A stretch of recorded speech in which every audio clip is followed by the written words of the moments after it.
están más o menos ya todos ubicados.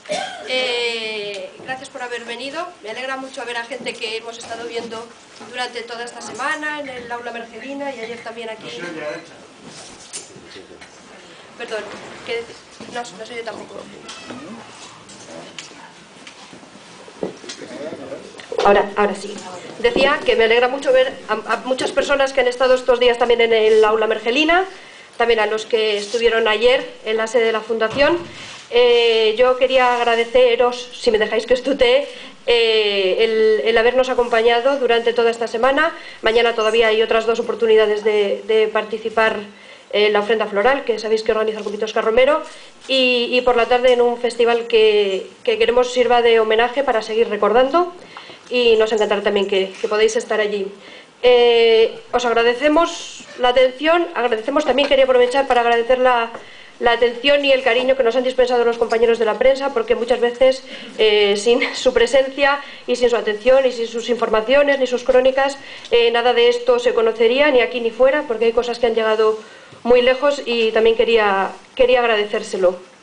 Un último agradecimiento, porque tampoco quiero ser pesada, a los compañeros, porque esto es como cuando le dan a uno un premio en la tele, que dice, tengo un equipo detrás y tal. Pues esto, yo no tengo ningún equipo detrás, pero aquí han trabajado muchas personas, y creo que también merece la pena que se diga su nombre: María Calleja, Moncho Ortega, Isaac Macho, Juanjo Hermoso, Juan Berzal, Alfonso Salgado, que estaba también por ahí atrás, Toño Corbillón, que no podía estar hoy, y yo también quiero, haciendo justicia, que han trabajado muchísimo, que se sepa que han participado de todo esto. Creo que no va a ser muy difícil presentar a las 3 personas que están hoy en esta mesa, porque son conocidísimas por todos vosotros. A mi derecha, Gervasio Sánchez, seguramente el fotoperiodista español más importante de la actualidad y de las últimas décadas también, si me lo permites.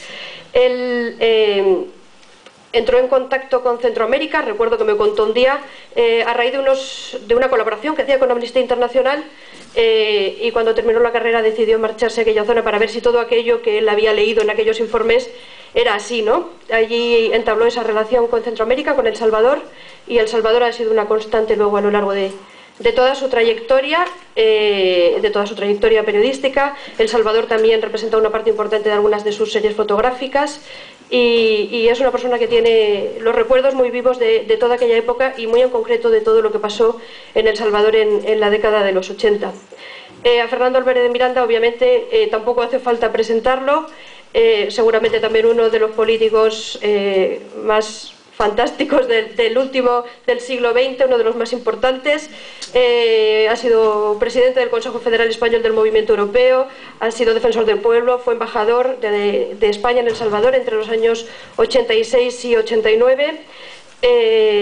Se marchó de El Salvador unos meses antes de la matanza de los jesuitas de la UCA, y luego volvió para seguir un poco el proceso que se había abierto, y para saber exactamente cómo se estaban desarrollando las cosas en aquel momento. A Yago Pico de Coaña le tuvimos también el miércoles, con lo cual tampoco hace falta presentarlo. Un gran diplomático, embajador de este país. El otro día hablábamos que había ostentado la representación en Colombia, en Nicaragua, en Austria, había sido embajador permanente ante la UNESCO, ante la Organización de Estados Americanos. Y el otro día, los que estuvisteis en el aula Mergelina, seguro que le oísteis también hablar de cómo se había llevado a cabo el proceso de paz, cuando se habían sentado las primeras bases y cómo había transcurrido todo aquel procedimiento que culminó con los acuerdos de paz en El Salvador.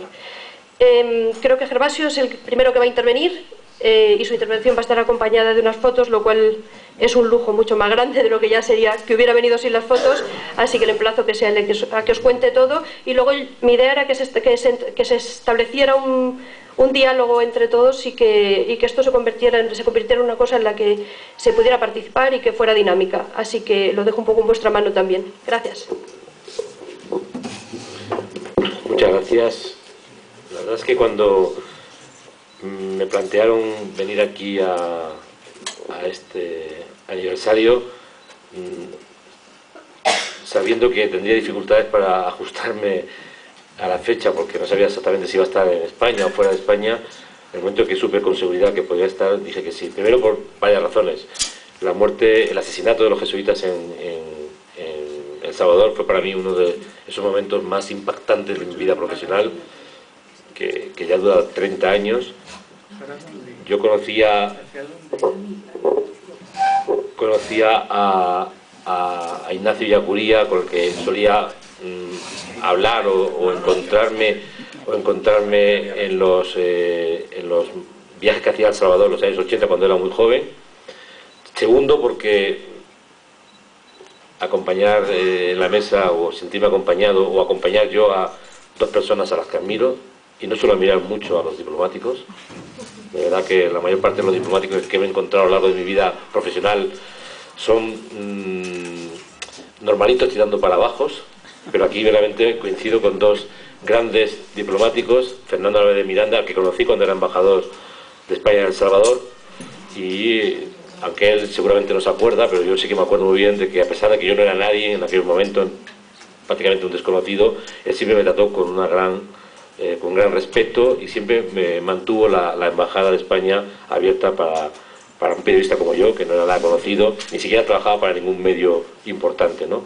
Y el propio Jacob Mirko de Coaña, con el que he coincidido en Colombia y en otros momentos dramáticos, incluidos los días posteriores al asesinato de los jesuitas y de esas dos mujeres que fueron también asesinadas junto con ellos, ¿no? Incluido una menor. Lo que yo voy a hacer va a ser pasar imágenes de aquellos días, imágenes del funeral, imágenes de la guerra de El Salvador, de aquellos mismos días, de la ofensiva que había lanzado la guerrilla salvadoreña justamente el sábado anterior a que fueran asesinados. Ellos fueron asesinados, como todos sabemos, un jueves 16 de noviembre de 1989 y fueron enterrados un domingo 19 de noviembre de 1989.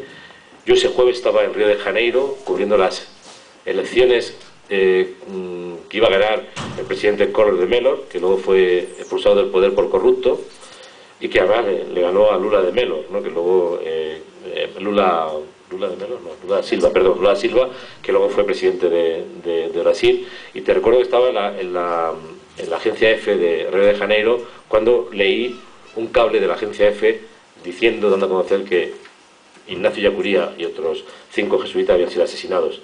Para mí fue un shock, me quedé totalmente, prácticamente sin palabras, y recuerdo que ese mismo día localicé una agencia de viajes,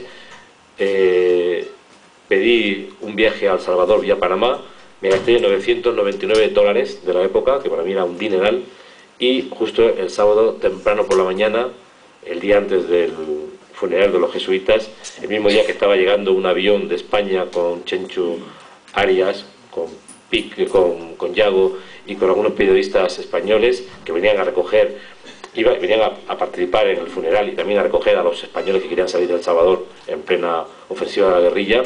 Llegué a El Salvador y recuerdo que fueron como unos días verdaderamente inolvidables en mi vida profesional.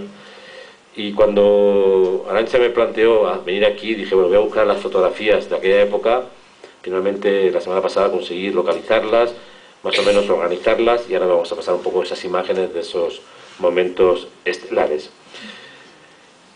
Bueno, las imágenes que estamos viendo ahora son, como todos saben, de Ignacio Ellacuría. Yo fotografié a Ignacio Ellacuría justo en marzo del año 89, 8 meses antes de ser asesinado. Él no era muy proclive a hacer declaraciones públicas, no participaba en actos públicos. Como rector de la UCA, de la Universidad Centroamericana, era muy cuidadoso en participar públicamente, porque entre otras cosas estaba muy amenazado de muerte. Pero justamente después del triunfo del presidente Cristiani, se hizo un acto ecuménico en la calle, en la que participaban todas las iglesias salvadoreñas, y él hizo un meeting, hizo una reflexión, un discurso mitinero, porque era en la calle, pero era muy raro ver a Ignacio haciendo mítines, y la verdad es que me impresionó muchísimo las palabras que dijo en aquel momento, ¿no? La importancia que después de 9 años de guerra en El Salvador, lo importante que sería que el nuevo presidente, que era de extrema derecha, pero que, como algunos diplomáticos, periodistas sabíamos, tenía mucha relación con los poderes fácticos de verdad de El Salvador, y que posiblemente habría posibilidad de hacer antes la paz con un presidente de extrema derecha que con el anterior presidente, que era un demócrata cristiano, que no tenía ningún tipo de influencia ni en las Fuerzas Armadas ni en los sectores más involucionistas del país. Le hice unas fotografías que luego realmente cuando lo asesinaron